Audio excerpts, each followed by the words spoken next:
Qala Nabi sallallahu alaihi wasallam, Nabi Muhammad sallallahu alaihi wasallam bersabda, hadisnya, asyaratu nafarin la yaqbalallahu salatahum, 10 kelompok Allah tidak akan menerima salat mereka. Jadi A'udzu billahi minasy syaithanir rajim. Laqad ja'akum rasulun min anfusikum azizun 'alaihi ma 'anittum harisun 'alaikum bil mu'minina raufur rahim. Assalamualaikum warahmatullahi wabarakatuh. Bismillahirrahmanirrahim. Alhamdulillahi rabbil alamin. Wassalatu wassalamu ala ashrafil anbiya'i wal mursalin, Sayyidina Muhammadin wa ala alihi wa sahbihi ajmain, amma ba'du. Saudara-saudaraku kaum muslimin muslimat yang berbahagia, pada kesempatan pagi hari ini saya akan membacakan sebagian dari isi dari kitab Nasoihul Ibadi, halaman 70, garis yang pertama. Wal maqalatu tasi'ata asyarata, maqalah yang ke-19 atau perkataan yang ke-19.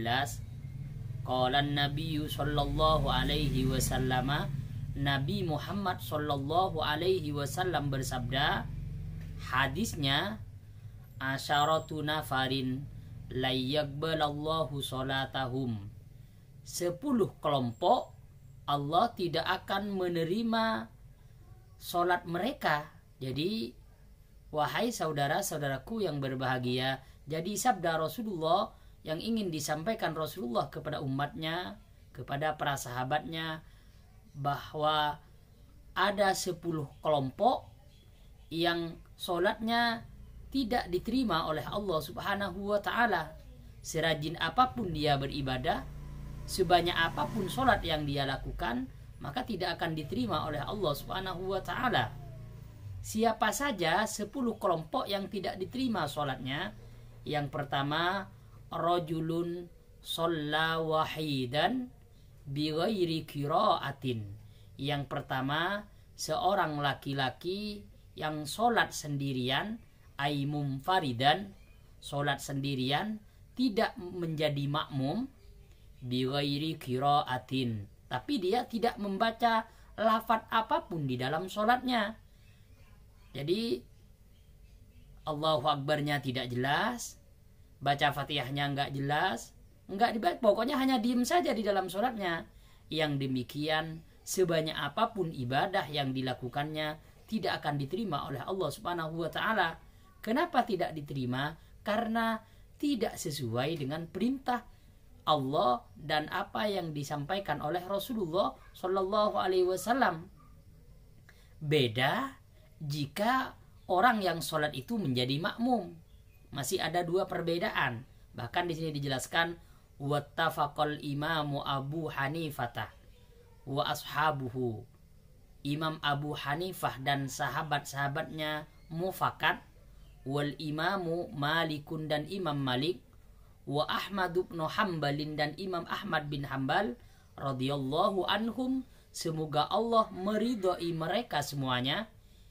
Imam Abu Hanifah dan sahabat-sahabatnya, Imam Malik rahimahullah, Imam Ahmad bin Hambal, ala sihhati sholatil ma'mumi, atas sahnya sholat makmum, bighairi qiraatihi, tanpa membaca apapun, bighairi qiraatihi, tanpa membaca apapun di dalam sholatnya, syai'an minal fatihati, bahkan walaupun tidak membaca surat al-fatihah. Jadi kalau misalkan jadi makmum, masih ada banyak perbedaan para ulama, ya, paling tidak ada 2. Namun kalau menurut madhab Syafi'i, tetap wajib untuk makmum membaca suratul Fatihah, rukun-rukun yang lainnya ya. Ini yang pertama.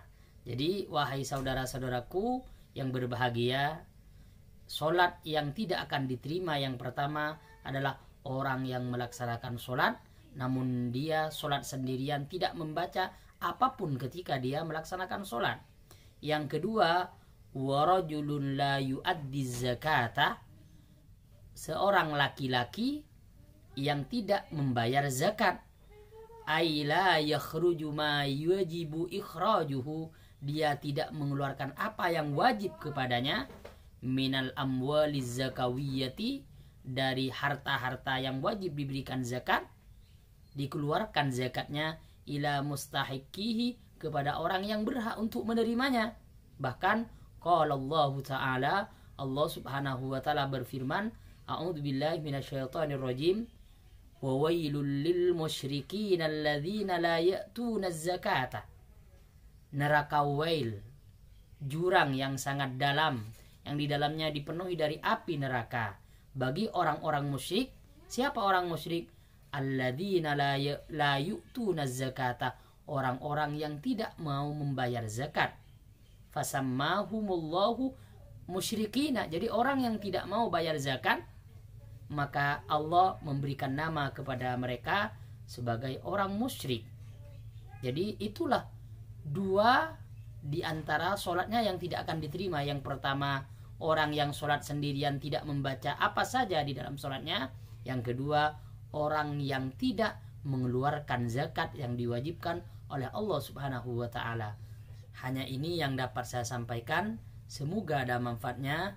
Assalamualaikum warahmatullahi wabarakatuh.